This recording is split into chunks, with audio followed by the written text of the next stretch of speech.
I think you have to look at them psychologically and not to external factors. After all these years of commanding these studios, HUAC and other factors demonstrated to them that all the things they had dreamt about, all the hopes that they had had, all the emotion that they invested into their assimilation were really empty. It all seems so simple, Vince.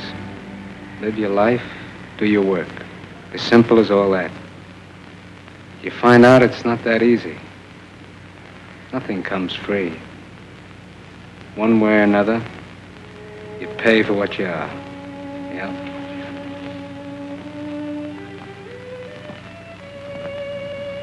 After HUAC, the fight went out of the Hollywood Jews. They lost their hold on the studios they created.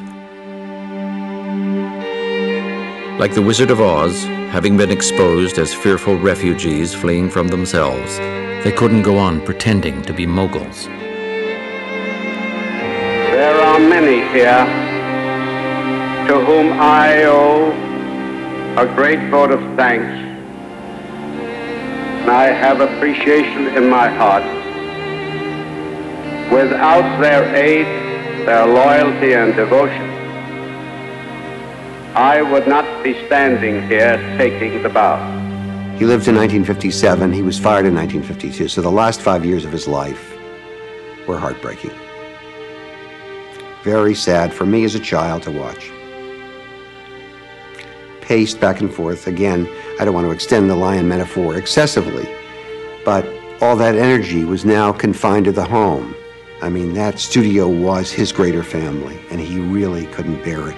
And the pain was evident in his face, in his physical body language, in the anxiety in his voice, in his temper. It was just heartbreaking.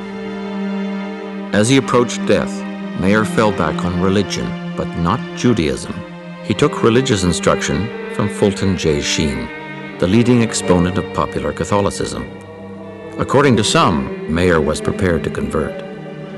His daughter Irene told him that people would scream with laughter at the news. He began to fear that even after death, he would be rejected. In the end, he was buried a Jew. Harry Cohn died a year later. His Gentile wife was with him at the end. Harry was in the ambulance, suffering from a massive heart attack.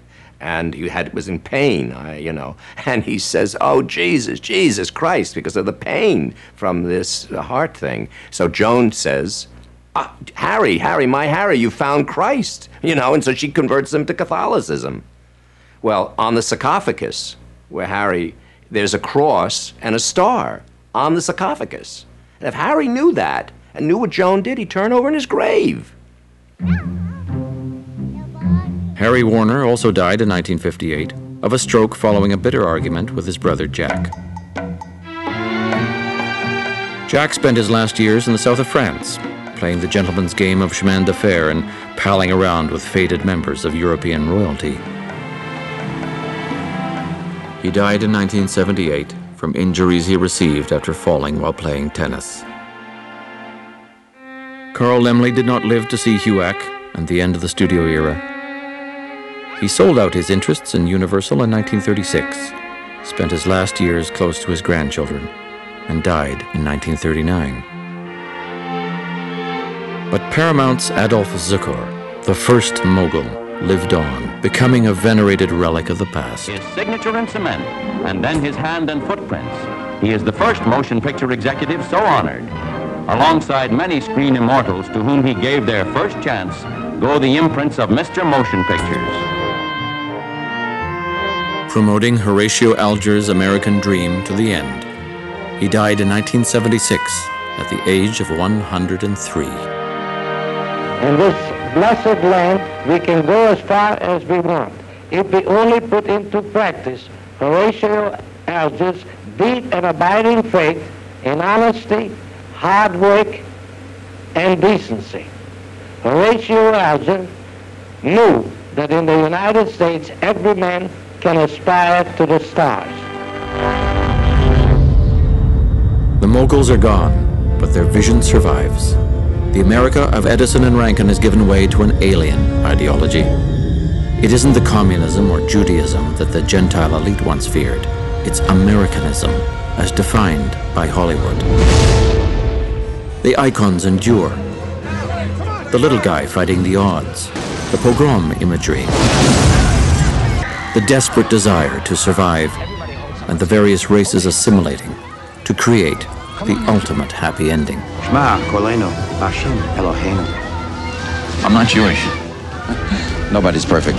A white middle-class president articulating the Jewish experience writ large. A new global religion, Hollywoodism. Perhaps it's fate that today is the 4th of July, and you will once again be fighting for our freedom. Not from tyranny, oppression, or persecution, but from annihilation. We're fighting for our right to live, to exist.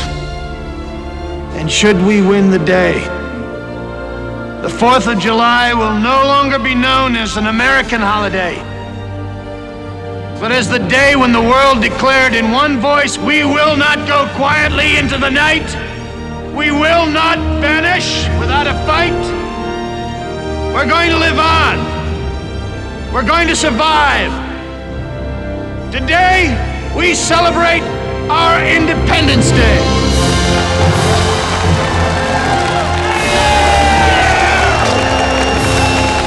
There was a Hollywoodism then, there's a Hollywoodism today.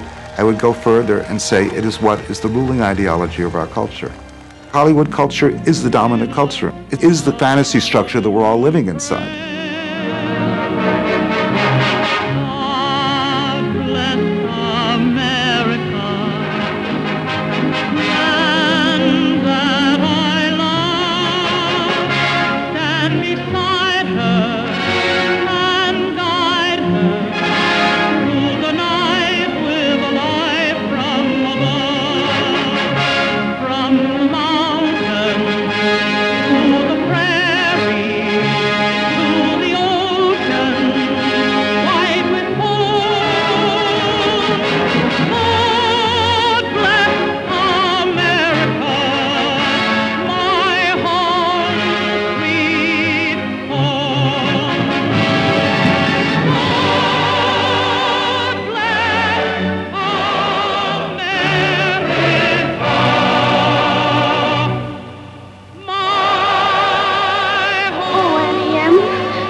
L'chaim.